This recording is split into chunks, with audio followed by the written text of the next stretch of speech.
اس پہ بات کرتے ہیں کہ کس طرح سے کیا کیا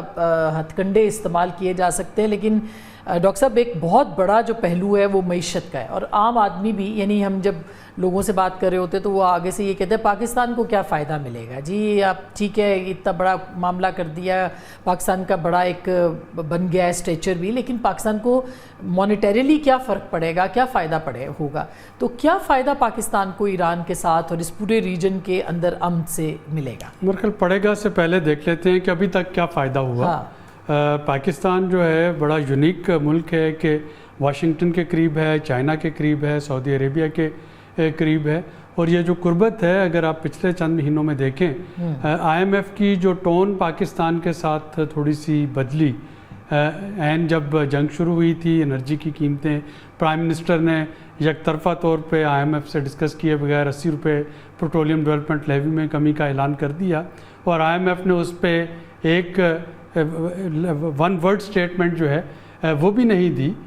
یہ اس چیز کی غمازی تھی کہ واشنگٹن جو کہ آئی ایم ایف کے ایگزیکٹو بورڈ آف ڈائریکٹرز میں ایک بڑی انفلوئنشل پوزیشن رکھتا ہے، وہاں سے آئی ایم ایف کی ٹیم کو تھوڑا سا ٹیم ڈاؤن کیا گیا تھا۔ اسی طرح سے جنگ ابھی شروع ہوئی تھی، آئی ایم ایف کی ٹیم یہاں پہ مذاکرات کے لیے آئی ہوئی تھی، مذاکرات کنکلوڈ کیے بغیر واپس چلی گئی تھی۔ وہاں پہ جا کے انہوں نے اسٹیٹمنٹ دی کہ جی پاکستان کے ساتھ مذاکرات طے پا گئے اور آگے بات چلے گی، پاکستان کو قسط جو ہے وہ مل جائے گی۔ اگین یہ اسی کانفیڈنس بلڈنگ میئر کا نتیجہ تھا۔ ادھر یو اے ای نے آپ سے اپنا ڈپازٹ واپس مانگے، یہ پاکستان کی جیو پولیٹیکل اسٹریٹجی کا نتیجہ تھا کہ سعودی عربیہ نے فوری طور پہ آپ کو وہ جو رقم تھی وہ ریپلینش کر دی۔ ہم نے بڑی عزت کے ساتھ یو اے ای کو اس کے جو تھا لون واپس کیا، اور چیزیں جو ہیں نارمل چلتی رہیں۔ تیسرا اگر امپورٹنٹ پوائنٹ جو کہ شاید پاکستان میں بہت کم ڈسکس ہوا، دیکھیے امریکہ نے ایران کو ہر طرف سے اس کے پورٹس کو بند کر دیا تھا، اس وقت پاکستان کو اجازت دی گئی، پاکستان نے ایک معاہدہ ایران کے ساتھ اس میں امینڈمنٹ کی جو کہ پہلے صرف چائنا تک تھا کہ پاکستانی پورٹ کسی بھی تیسرے ملک کے لیے ایران کی جو امپورٹ اور ایکسپورٹ ہے اس کو فیسیلیٹیٹ کر سکیں گے۔ اگین یہ میں سمجھتا ہوں کہ ایک کانفیڈنس بلڈنگ میئر تھا جو کہ امریکہ کی رضامندی کے بغیر نہیں ہو سکتا تھا، یعنی یہ نہیں ہو سکتا کہ امریکہ جو ہے وہ ایران کو چاروں طرف سے ناکہ بندی کر دو اس کی پورٹس کی، اور پاکستان کہے کہ اچھا جی وہ پورٹ تو بند ہے، میرے پورٹ لے لو، میرے پورٹ سے آپ امپورٹ ایکسپورٹ کر لو۔ تو یہ ساری چیزیں جو ہیں یہ نہ صرف پاکستان کی جیو پولیٹیکل پوزیشننگ بلکہ جیو اکنامک پوزیشننگ کی طرف اشارہ کر رہی ہیں۔ اب اس کو آگے ایک تو تیل اور گیس پہ تو بات ہو رہی ہے، لیکن اس سے بڑھ کے جو اس کا فائدہ ہے وہ یہ ہے کہ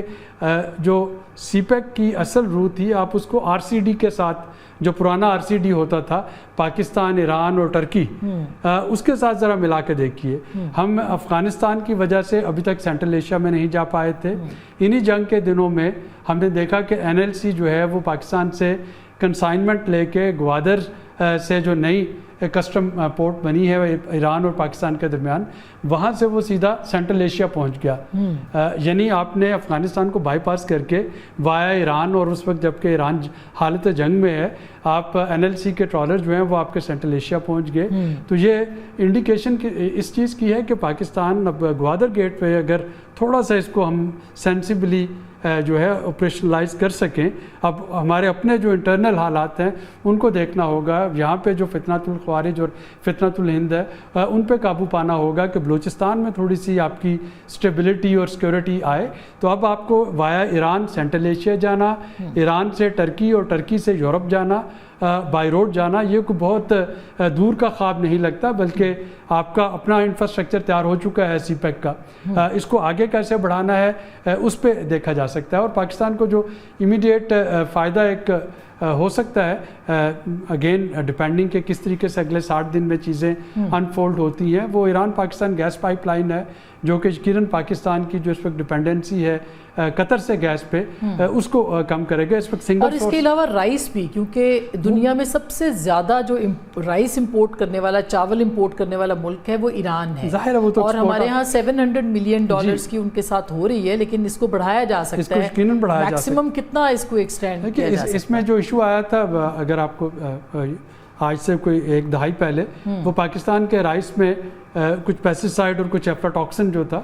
اس کی کنٹامینیشن تھی. جیسا کہ میں نے کہا کہ اس وقت ایشو یہ نہیں کہ آپ کے جو امپورٹر انکلوڈنگ ایران وہ آپ سے کیا امپورٹ کر سکتے ہیں, ایشو یہ ہے کہ ہم اپنا ہاؤسنگ آرڈر کیسے کر سکتے ہیں, اور ہماری کنسائنمنٹس جو بھی ہیں ان میں ایکسپورٹر کے ساتھ جو شکایت آتی ہے پاکستانی ایکسپورٹر کے ساتھ ہمارے امپورٹر کو, یہ ہوتا ہے کہ آپ کی کنسائنمنٹ میں کنسسٹنسی نہیں ہوتی. آپ کی کچھ شپمنٹ بہت اچھی آتی ہیں, اس کے بعد اس میں کچھ نہ کوئی ایسی چیز ہو جاتی ہے جو کہ اس سٹینڈرڈ کو میٹ نہیں کرتی, اور وہاں پہ ہمارا سارا ایکسپورٹ ٹارگٹ ہٹ ہوتا ہے. ٹھیک, تو یقیناً اگر ابھی تو ڈاکٹر صاحب میں بریک لیتی ہوں, لیکن بریک کے بعد یہ بھی ہم ڈسکس کریں گے کہ $10 ارب پاکستان نے ایران کے ساتھ حال ہی میں یہ کہا تھا کہ ہم ٹریڈ کریں گے ایک دوسرے کے ساتھ, وہ کیسے ہوگی, پاکستان ایکسپورٹ کیا کرے گا, وہاں سے امپورٹ کیا ہونا ہے, پاکستان کے معاشی حالات کتنے بدل سکتے ہیں, پاکستان کی بارڈر مینجمنٹ کی کتنی ضرورت ہے جہاں پہ ابھی تک ریڈ ٹیپزم بہت زیادہ ہے, بیوروکریٹک ایٹیٹیوڈ اور ریڈ ٹیپزم جو ہے اس کو روک رہا ہے, اس کے اوپر بھی ہم بات کریں گے, اور ساتھ ہی ساتھ دفاعی ضروریات کے اوپر بھی اور سفارتی ضروریات پہ بھی بریک کے بعد ہمارے ساتھ رہیے گا.